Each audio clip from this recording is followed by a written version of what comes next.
No one expected the roar of motorcycles to echo through the marble halls of justice that morning. The courtroom, usually a place of silence and control, trembled under the weight of 50 leather-clad bikers standing shoulder to shoulder, not as outlaws, but as men demanding truth. Their vests bore scars of the road. Their eyes carried the weight of 100 miles of loyalty, and their presence alone made every corrupt officer in that room shift uncomfortably in his seat. This wasn't rebellion. It was reckoning. It all began months earlier, when a small-town sheriff and his deputies crossed a line no one was supposed to cross. They framed one of the bikers, a quiet man named Cole, for a crime he didn't commit, planting evidence and falsifying reports to protect their own greed. They thought no one would stand for him, but they forgot who they were dealing with. The Hells Angels, the Iron Lords, the Road Saints. They may have come from different clubs, but that day, they rode under one code: loyalty above fear, truth above power. When Cole's trial began, the entire town showed up to watch what they thought would be another easy conviction. The prosecutors smirked. The police sat in the front row, smug and certain. But then, the doors opened, and the thunder came. 50 bikers walked in, silent as ghosts, taking every empty seat in the back. They didn't say a word. They didn't have to. Their presence alone was a statement carved in steel. You picked the wrong man to frame. The judge tried to maintain order, but even the gavel's strike sounded small against the energy in the room. The corrupt officers whispered to each other, nervous for the first time. Because for the first time, they weren't in control. Every lie they had told, every false report they had signed, was about to collapse under the weight of the very people they thought were beneath the law. This wasn't just a trial anymore. It was a showdown between arrogance and honor, between the system that abused power and the brotherhood that still believed in justice. And as Cole rose to speak, his voice steady, his eyes clear, the courtroom fell silent. You called me a criminal, he said, but the only crime here is what happens when men forget what justice means. The tension broke like lightning through the air. What followed would go down as one of the most unforgettable confrontations that Courthouse had ever seen, where truth, loyalty, and courage stood tall against the kind of corruption that thought it would never be caught. The tension inside the courtroom was suffocating. The murmurs of the crowd echoed like whispers of judgment, bouncing off the cold marble walls. Cole sat beside his lawyer, his hand steady but his jaw clenched tight. The officers who had framed him sat across the room, wearing smug grins that dripped with arrogance. They thought this was already won, that the name biker alone was enough to condemn him. But when the first witness was called, that confidence began to crack. Because the truth doesn't stay buried forever. And when men like Cole are pushed too far, truth becomes louder than fear. The prosecutor started his case with venom. He painted Cole as a monster, a dangerous man who lived outside the law. He's a threat to this town, the prosecutor declared, his voice echoing. A man who hides behind his club to commit crimes. The audience shifted uncomfortably, glancing at the rows of bikers in the back. None of them reacted. No anger, no outbursts, just cold, silent stares. They weren't there to intimidate. They were there to bear witness. Each man represented a lifetime of loyalty, brotherhood, and loss. They had buried brothers before, but that day, they were determined not to bury another one for a lie. When it was the defense's turn, Cole's lawyer stood calmly, his voice measured but firm. This is not a trial about a man's jacket or his motorcycle, he began. This is a trial about corruption. The words sliced through the room like a blade. The judge raised an eyebrow. The jurors leaned forward. The men accusing Cole aren't heroes, he continued. They're thieves in uniform, and we can prove it. The crowd gasped. The prosecutor objected, shouting about baseless accusations. But then, the defense dropped the first bombshell, a series of photos showing one of the officers meeting secretly with a known drug trafficker. The courtroom erupted. For the first time, the mask of authority began to slip. The lead officer's face turned pale, sweat forming along his brow. He whispered something to the man beside him, but it was too late. The seed of doubt had been planted. The jurors weren't just listening anymore. They were watching, connecting the dots. The defense wasn't just fighting for Cole's freedom. They were exposing something bigger, a network of lies protected by a badge. And in that moment, Cole turned his head slightly, locking eyes with the officer who had planted the evidence against him. The man looked away. No words were spoken, but the message was clear. You thought you could bury me, but now it's you who stands on trial. Outside, thunder rumbled through the clouds. It was as if the storm itself was waiting for the truth to be unleashed. The next day, the courtroom was packed. Every seat taken, every hallway crowded. Reporters, townsfolk, even rival clubs had come to witness what was quickly being called the biker trial. But what no one knew was that the real fireworks were yet to come. The defense had one last witness, someone who had once worn the same badge as the men sitting at the prosecution's table. When the doors opened and the witness walked in, the entire room went silent. It was Officer Daniels, retired, once respected, now a man with nothing left to lose. He took the stand with slow, deliberate steps, his uniform crisp but his eyes tired. You were a member of the sheriff's department for 22 years, the defense asked. Daniels nodded. Yes. And during that time, did you witness misconduct? Daniels hesitated, his voice low. I did more than witness it. I helped cover it up. Gasps filled the room. The prosecutor jumped to his feet, shouting objections, but the judge raised his hand. Let him speak. Daniels swallowed hard. Cole didn't do what they said he did. The drugs they found in his bike weren't his. They were planted. He looked straight at the officers in question. You boys wanted a headline. You wanted to make an example out of him, to scare the others off your trail. The officers shifted nervously, their composure unraveling. You framed him to hide your own deals with the cartel. The courtroom exploded in chaos. People shouting, cameras flashing, and the judge hammering his gavel until the noise died down. Cole sat motionless, his hands clasped together. For the first time, he wasn't the one being looked at with suspicion. The truth had found its voice, and it was speaking louder than the lies ever had. The jurors' faces said everything: shock, anger, disbelief. The prosecutor tried to discredit Daniels, calling him a bitter old man, but it was too late. The evidence spoke louder than words. Bank records, hidden surveillance tapes, everything connected the dots. The web of corruption was unraveling right before everyone's eyes. By the end of the day, the officers who had once laughed at Cole now sat with their heads lowered. The prosecutor's confidence was gone, replaced by desperation.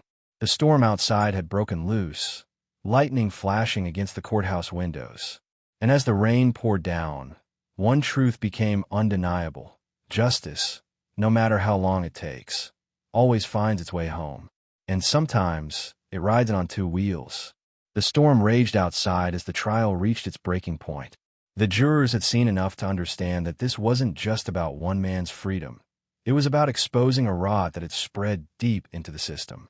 The officers, once untouchable, now sat pale and silent, whispering among themselves as the defense prepared its closing arguments.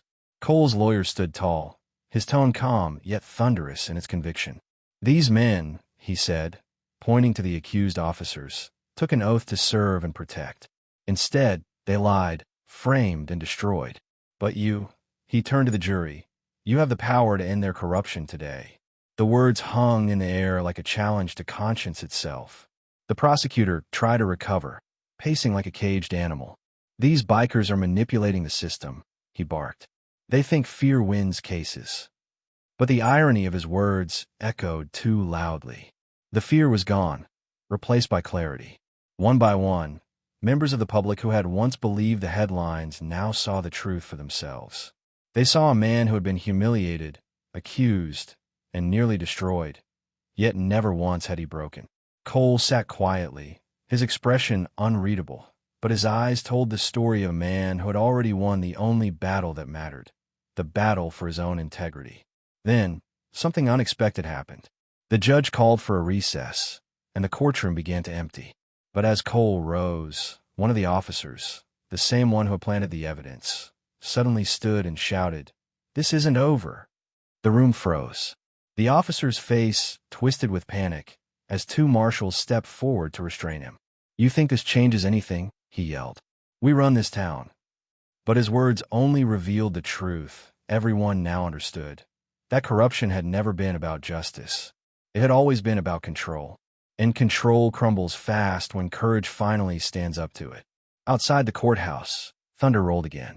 The bikers remained lined up, helmets in hand, eyes fixed on the doors. They didn't cheer, didn't celebrate. They waited. Because brotherhood, to them, wasn't about revenge. It was about presence. When one of their own was on trial, they stood together, not to intimidate, but to remind the world that loyalty still existed somewhere in the chaos. Even the townspeople began to look at them differently now. The same men who had been branded as criminals were now symbols of resistance against corruption. As Cole stepped outside, the rain hit his face like cold glass. The leader of another club clapped a heavy hand on his shoulder. "You did good, brother," he said. Cole nodded. "No," he murmured. "We did." He looked back at the courthouse, lightning flashing behind it like divine punctuation. The storm was still raging, but for the first time, it wasn't a symbol of destruction. It was cleansing. The following morning, the courtroom was filled to capacity. Every reporter in the state was there. Cameras lined the back walls. Microphones clustered at the front. The judge's expression was grave, but composed. He looked down at the stack of evidence that had been presented: photographs, recordings, bank transfers, the entire map of a conspiracy that had finally come undone. The jurors returned to their seats, tension thick enough to cut. The verdict was near, and in that moment, time seemed to stop.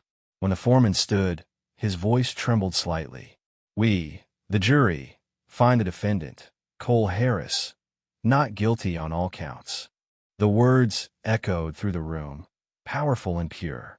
For a moment, there was silence, the kind that only comes when justice is finally caught up to deceit. Then, like a slow-moving wave, the silence broke into quiet applause. Not loud, not theatrical, but filled with relief.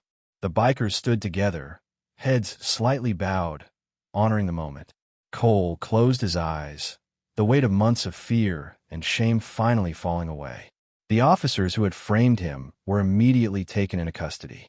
Some protested, shouting about mistakes, but no one was listening anymore. The world had already judged them, not with anger, but with truth. Cole turned to his lawyer and extended his hand. "You didn't just save me," he said quietly. "You saved a part of this town." The lawyer smiled. "No, Cole. You did that yourself. You showed them what it means to stand your ground when everything around you tries to bury you." Outside, the rain had stopped. The clouds parted just enough for the sun to break through, scattering light across the rows of motorcycles waiting like soldiers in formation. Cole walked out of the courthouse, surrounded by his brothers. Reporters shouted questions, flashes went off, but he didn't answer. Some stories didn't need words. They just needed witnesses. As engines roared to life, the crowd parted. The sound was deafening, a chorus of defiance and freedom echoing through the streets. They weren't just leaving the courthouse. They were reclaiming their place in a world that had tried to erase them.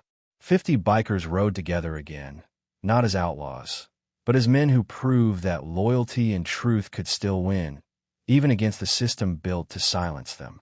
And as they disappeared down the highway, the road behind them glistened with rain, like silver scars, shining under the light of a brand new dawn. As the roar of engines faded into the distance, the town itself felt transformed. The courthouse, once a monument to fear and manipulation, now stood as a symbol of justice reborn. Reporters flooded the airwaves with stories about the biker brotherhood that defied corruption. But for Cole and his brothers, it wasn't about fame. It was about dignity, something too many men forget until it's nearly lost. In the quiet that followed the storm, he realized that justice doesn't always arrive in gold robes or polished words. Sometimes, it walks in wearing leather and mud, carrying the scars of every battle it's ever fought. Cole didn't go home immediately. Instead, he stopped by the graveyard on the edge of town, a place where a few of their brothers rested beneath worn stones. The air was cool, still damp from the rain. He knelt beside one grave in particular, tracing his fingers over the name carved into stone. "We did it, brother," he whispered. "We made them see." The wind moved through the trees like a reply, soft but strong. He thought of the nights they'd ridden through storms, through silence, through danger, always together, always one. And now, even in death, their brotherhood had stood unbroken. Meanwhile, the captured officers faced their own reckoning. Investigations spread beyond the town, revealing years of extortion, blackmail, and deals with organized crime. Their downfall became a warning, not just to dirty cops, but to anyone who thought truth could be bought or buried. Across the state, small towns began reopening old cases, inspired by what had happened in that courtroom.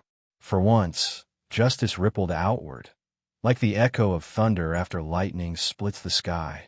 But for Cole, the headlines didn't matter. He wasn't seeking recognition or revenge. What he wanted was something simpler: peace.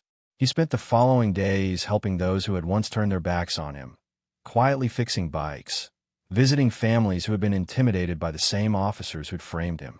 The same people who had whispered about dangerous bikers now greeted him with gratitude. The walls of fear were crumbling, replaced by something that felt like respect. One evening, as the sun set behind the hills, Cole gathered his brothers at their clubhouse. No cheers, no speeches, just silence, beer bottles, and the low hum of an old blues song playing in the background. He looked around the room and said, "We didn't fight them to prove we're good men. We fought because no one else would." Heads nodded, eyes glistened. In that quiet, smoky room, 50 men sat not as rebels or heroes, but as a family that had faced the system and refused to bow. Days turned into weeks, and life slowly settled into rhythm again. But even peace has its echoes. Cole began receiving letters from across the country, from veterans, farmers, factory workers, even other bikers, all thanking him for what he'd done. They saw themselves in his fight. Men who'd been wronged, silenced, or labeled, now had proof that standing tall, even when outnumbered, still mattered. The story had become more than a courtroom victory. It had become a movement, a reminder that loyalty, courage, and truth still had a place in a world built on appearances. The media wanted interviews, documentaries, and headlines. Cole refused them all. "We're not a story," he told one reporter who showed up uninvited. "We're a reminder." That phrase spread online, turning into a mantra for those who felt forgotten. "We're not a story. We're a reminder." Soon, murals of the bikers appeared in towns they'd never visited, helmets resting on courtroom steps, captions reading "On a Ride Silent." The legend had grown beyond them, but they never claimed it. They didn't have to. Still, not everyone celebrated their victory. Some officials tried to discredit them, painting the trial as an act of intimidation. "Justice by fear," one headline read. But those who had been in that courtroom knew better. They knew the silence of 50 men wasn't born from violence. It was born from pain. Pain of being misunderstood, misjudged, and dismissed. They weren't there to break the law. They were there to remind the law what it was meant to protect.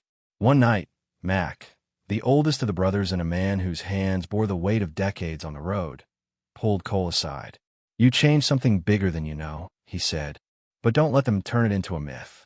Truth ain't supposed to be worshipped. It's supposed to be lived."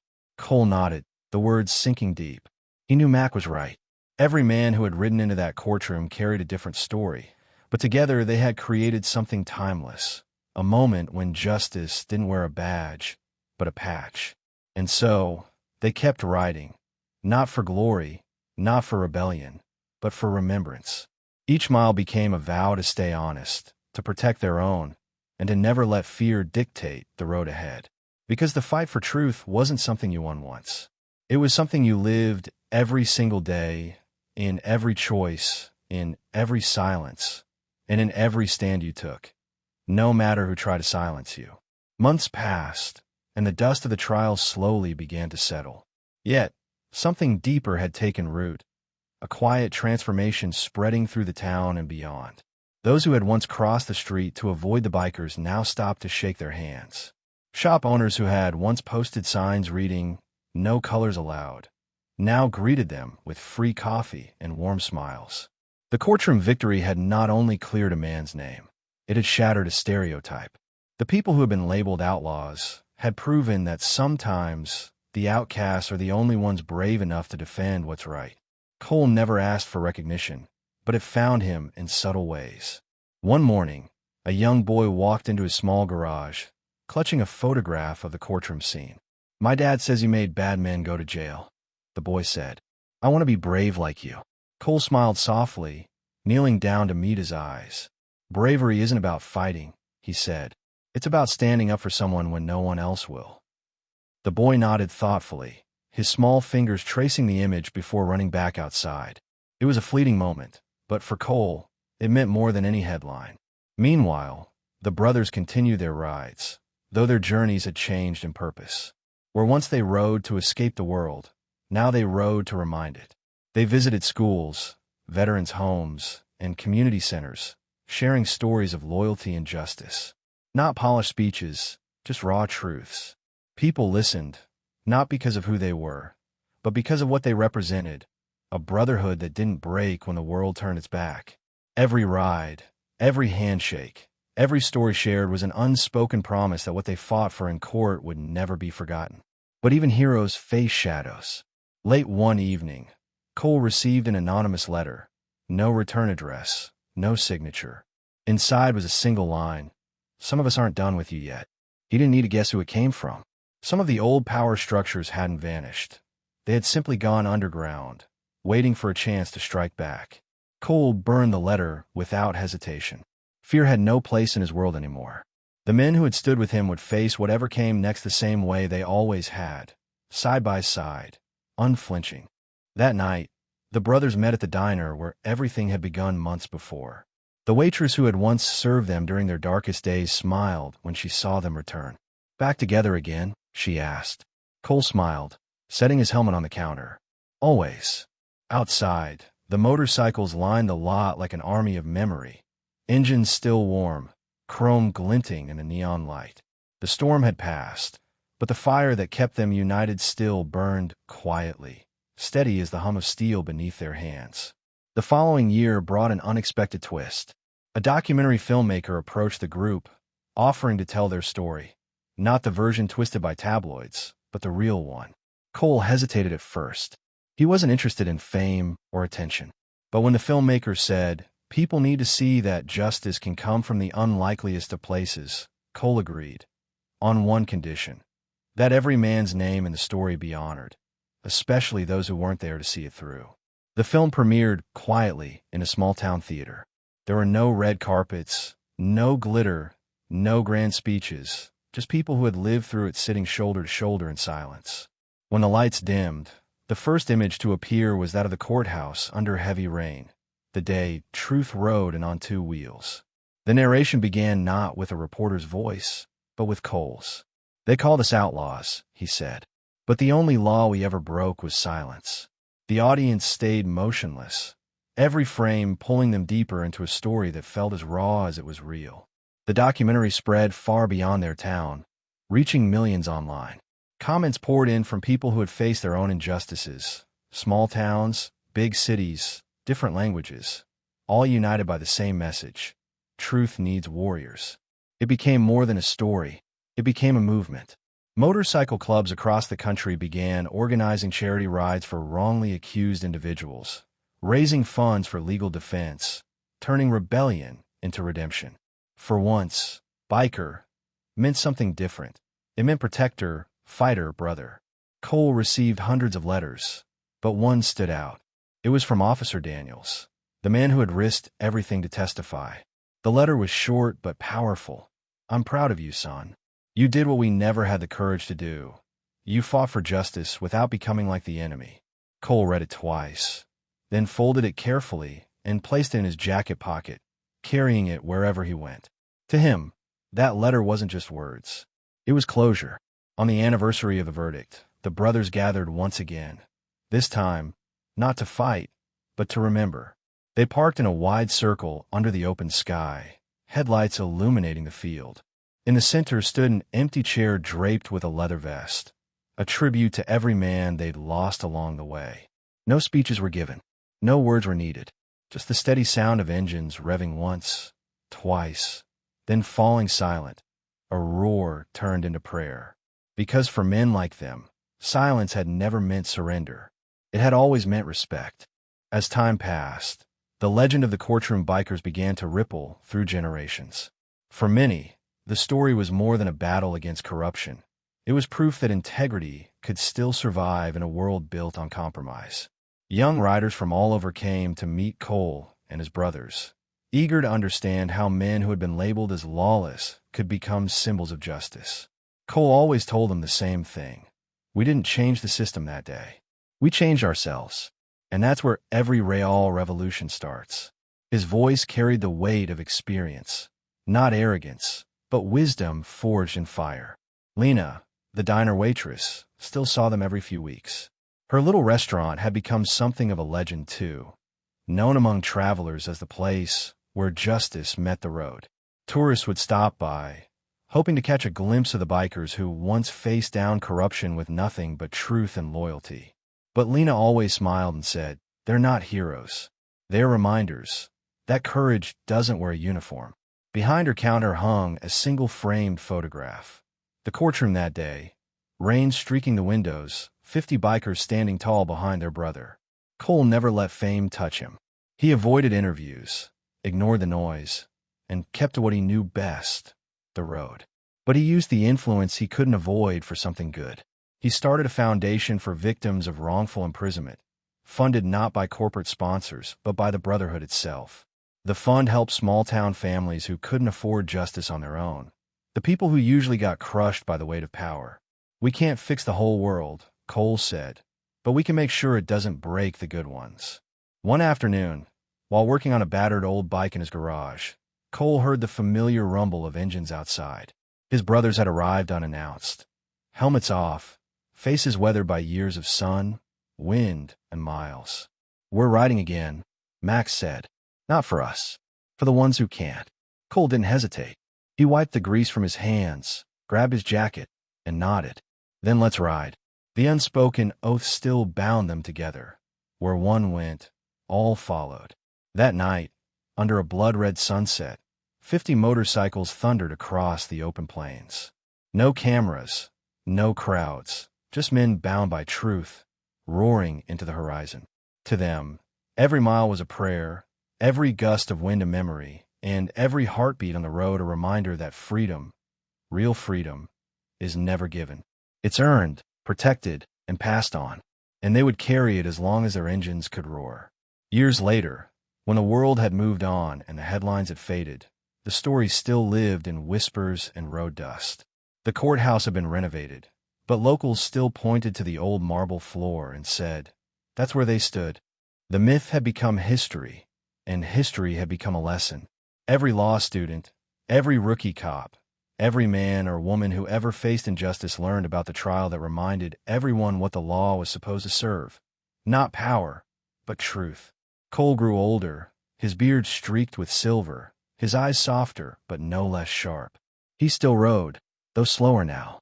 The foundation thrived, run by younger bikers who had taken the code of loyalty and turned it into a way of life. They rode to help strangers, not for glory, but for the principle that justice without compassion means nothing. Whenever Cole was asked how he managed to forgive the ones who tried to destroy him, he would smile faintly and say, "Because hate keeps you chained, and I've spent my life learning how to be free." One evening, as twilight settled over the diner, Lena found Cole sitting at his usual corner table, staring out the window. "You still come here like it's the first time," she teased. He smiled. "It was the first time," he said. "The first time I realized truth could fight back." She refilled his cup, and they sat in comfortable silence as the sun dipped below the horizon. Outside, a few bikes rumbled past, their headlights cutting through the dusk like fragments of the past refusing to fade. When Cole finally passed, the Brotherhood gathered one last time, not in mourning, but in gratitude. His bike stood at the center of a vast circle, its engine roaring to life one final time before they let it fall silent. The echo rolled across the open fields, deep and powerful, as if the road itself were paying its respects. Then, one by one, the brothers rode off into the fading light, each carrying a piece of his legacy within them. Loyalty, truth, and the unbreakable bond of men who once faced down corruption and reminded the world that even in darkness, honor still rides. And so, the story of 50 bikers in a courtroom became eternal. Not because of what they destroyed, but because of what they rebuilt. Faith in justice, in brotherhood, and in the quiet strength of men who refused to bow to fear. Their engines may have gone silent, but their message still rides. When truth has no voice, courage must speak. When the engines fell silent and the echoes of thunder faded into the horizon, what remained wasn't noise. It was legacy. The story of those 50 bikers who stood against corruption didn't end in that courtroom. It lived on in every person who heard it and dared to believe that justice still had a heartbeat. They weren't saints, and they never pretended to be. They were flawed men who found strength in loyalty, and courage in truth. Their fight wasn't about revenge. It was about restoring balance in a world that had forgotten what fairness looked like. And that's why their story still resonates, because deep down, everyone wants to believe that even when the system breaks, honor can still stand tall.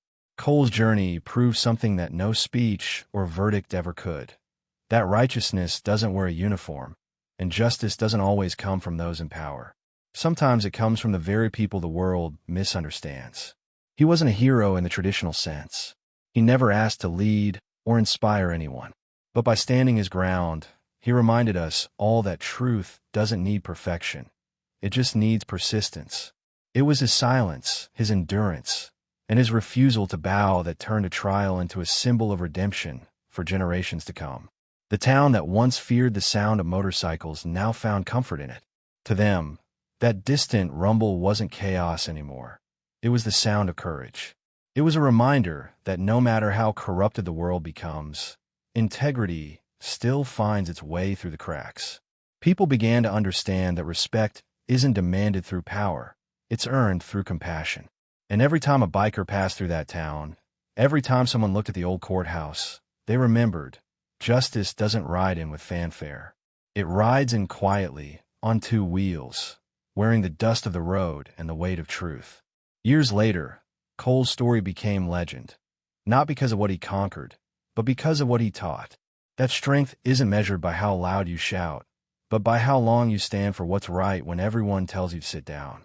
His name faded into history, but his lesson endured: that sometimes the most powerful revolutions are born from the quiet defiance of ordinary people who refuse to surrender their soul. His fight may have ended, but his spirit still rides in every man and woman who chooses truth over comfort and courage over silence. And if this story reached you, if it stirred something deep inside that refuses to stay quiet, then carry that message forward. Leave your thoughts below, because your voice matters more than you know. Hit the like button if you believe that courage and integrity still belong in this world. And subscribe to join a community where stories like this remind us that honor isn't dead. It's just waiting for the next person brave enough to live it. Because sometimes it only takes one stand, one truth, and one heart unafraid to ride against the storm to change everything.